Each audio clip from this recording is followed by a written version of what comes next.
Okay, team.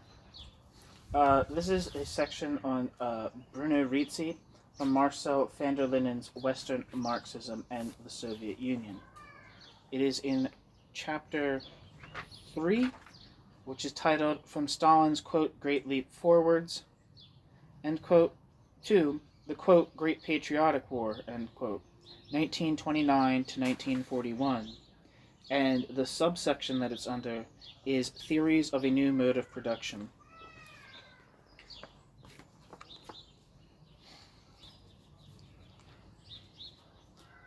These chapters are rather long, and I feel like what generally tends to be the case is that people will not, don't really particularly like listening to videos that are, 4 hours long. It's a little bit of a commitment. I've noticed that in listening to my own self for my own purposes, when something's 4 hours long or 3 hours long, I'm like, man, I don't really want to fucking give all that time to it. So I'm just reading these sections in little slivers. Anyway, Rizzi.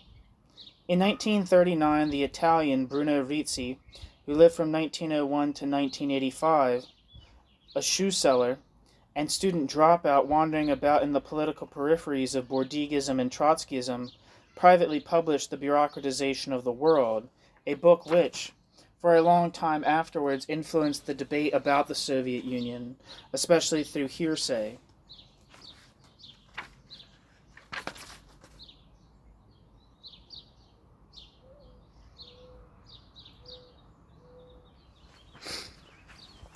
The work spirited like a mystery around critical Marxist circles for some time. Not only was the author himself shrouded in mystery, he signed himself only as Bruno R., but in addition, copies of the book were confiscated by the French police shortly after being published on the ground of anti-Semitic passages in the text. Footnote. In Part 3, Chapter 4 of the book,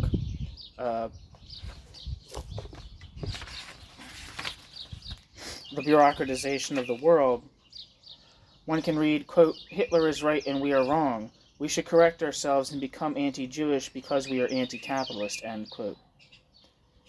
See also Adler, 1985-6, who provides an English translation of Rizzi's anti-Semitic fragment. End footnote. The Bureaucratization of the World initially became known only because just prior to his assassination, Trotsky had attacked it in a polemic. Although Pierre Neville in 1947 revealed Rizzi's identity, it was only at the end of the 1950s that they became known in broader circles.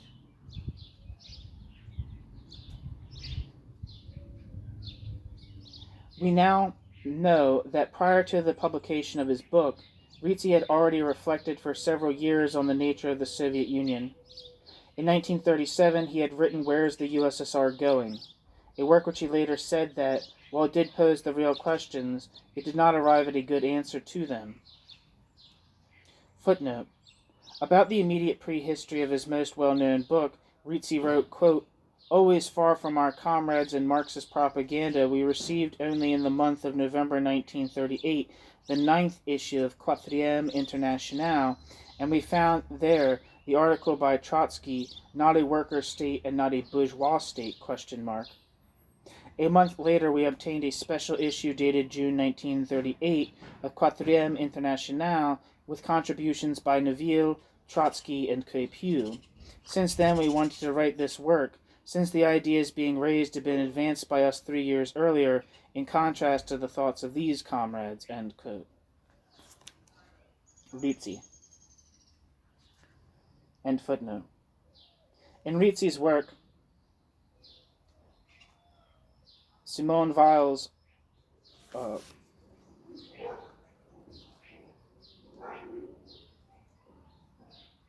Eddie.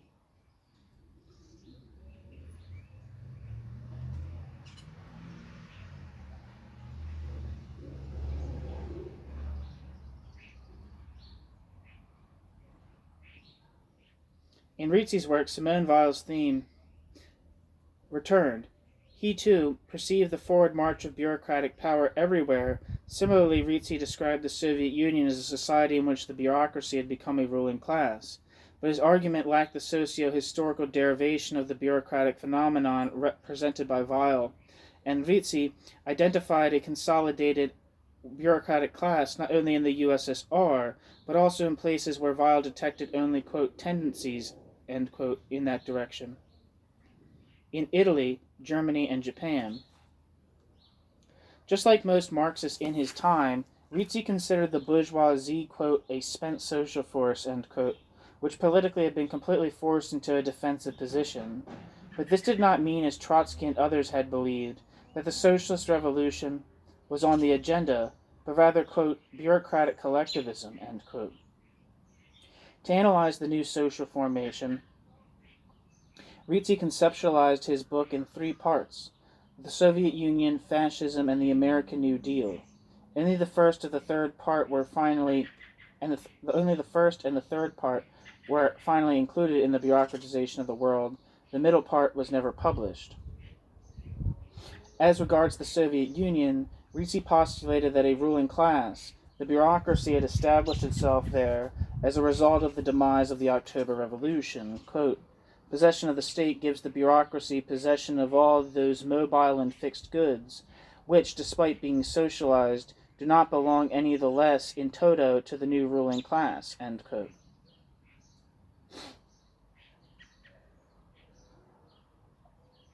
Rizzi. With this new collective way of appropriation of society's wealth, bureaucratic capitalism transcended the irresolvable contradiction which paralyzed capitalism, socialized production versus private appropriation. In order to raise this contradiction to a higher plane, quote, exploitation remains, but instead of being exploitation of man by man, it is of class by class, end quote. Rizzi. In the transition from private to collective exploitation, Rizzi diagnosed a repetition in the reverse direction of the transition from a classless to a class society. Quote, property, after belonging to everybody, and consequently for ancient man, being non-existent, first passed collectively to communities, and then later became private property.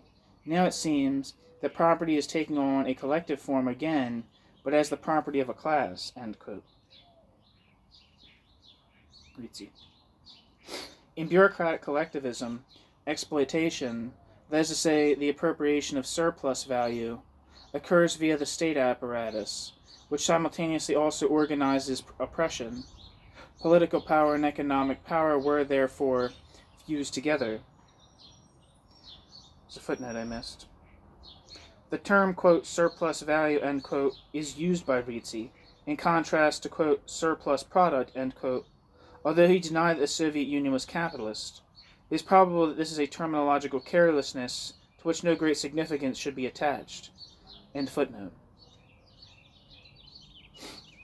The demand for labor was no longer determined by capitalists, but by the monopsonic state. Wages were fixed by the plan. The same applied to the prices of goods. It was, therefore, incorrect to call workers, quote, free, end quote, anymore. In the double meaning of, quote, freed, end quote, from means of production, and, quote, free, end quote, from personal dependence. Quote, the Soviet worker has but one master. He can no longer offer his labor commodity. He is a prisoner with no possibility of choice, end quote. Rizzi therefore perceives a definite similarity with slave labor. Quote, exploitation takes place exactly as in a slave society. The subject of the state works for the master who has bought him. He becomes a capital good. He is livestock which has to be cared for, housed, and whose reproduction is of great concern to the master, end quote. Rizzi. There was only one important difference from the slaves in ancient times. The Russian workers were allowed to perform military service, a, quote, privilege which the old slaves did not have, end quote. Rizzi's approach to the USSR was primarily descriptive. A causal analysis or even a modest attempt in that direction was absent. It seems he was mostly concerned to project a number of static images which could be used in polemics with other interpretations. In his discourse about the USSR, a lot of space is accordingly reserved for criticism of Trotsky and his, quote, lieutenant, end quote, Neville. Footnote. Neville owed this, quote, title, end quote, probably to the circumstance that in the French Trotskyist movement, Neville was the most prominent defender of Trotsky's standpoint. In 1937-38, Neville protected orthodoxy against Ivan Crépieux, who called the Soviet bureaucracy a new ruling class. See Neville 1938 and Crépieux 1938. Rizzi indicated himself that he was influenced by this discussion. I was going to say that I have a piece, and it's probably the piece that's being referenced here, I'd imagine, but there was a piece from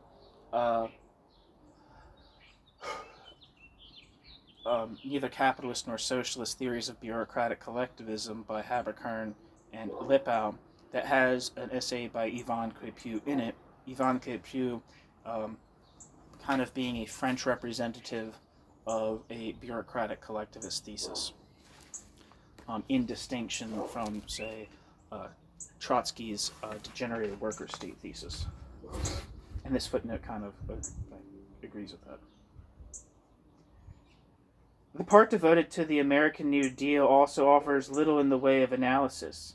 Rizzi's thesis that the New Deal signified the rise of a new ruling class is only asserted, but not substantiated. Nevertheless, this thesis fits into his general theory that capitalism on a world scale was being succeeded by bureaucratic collectivism, which as such formed the last historical stage prior to socialism. Quote, nationalization, statification of the large means of production, economic planning and production for a purpose other than that of individual speculation, represent the great drawing cards of bureaucratic collectivism. ...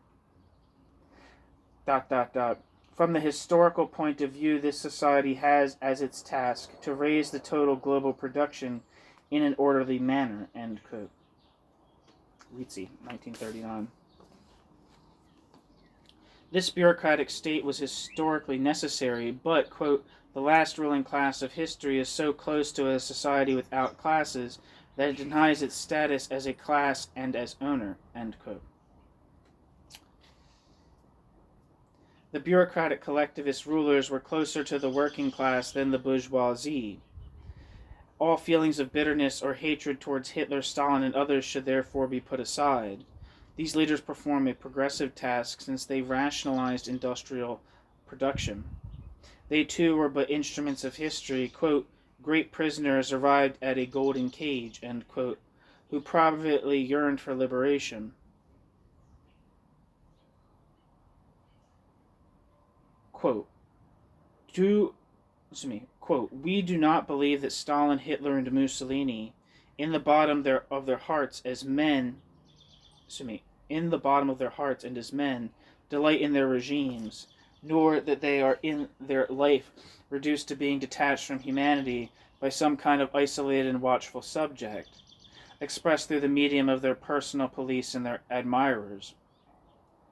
Stalin, Hitler, and Mussolini have accepted the fact, both for the sake of political necessities and out of social necessities, ... end quote. Rizzi, 1939. The end.